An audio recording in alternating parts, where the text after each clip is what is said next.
இருக்கிறோம். அதனால் தாழ்மையாக நடந்து கொள்ளுங்க. இதெல்லாம் கர்த்தர் கொடுத்த நன்மை, ஆசீர்வாதம். ஆண்டவருக்கு ஸ்தோத்திரம். நீ தாழ்மையாக நடந்து கர்த்தருக்கு பயந்து நடங்க. எல்லாவற்றையும் தேவன் கவனிக்கிறார். அவருடைய பார்வையில் நான் இருக்கிறேன்.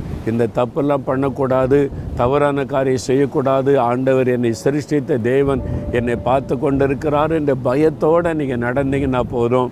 ஐஸ்வர்யமும் மகிமையும் ஜீவனும் உங்களை தேடி வரும். அதனால் இன்றைக்கு அர்ப்பணித்து கொள்வோமா?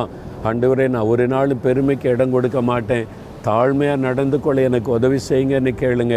உமக்கு பயப்படுகிற பயத்தோடு நான் வாழணும் ஆண்டவரேன்னு கேளுங்க. அப்படியே இருதயத்தில் கை வைத்து ஜெபிக்கிறீங்களா?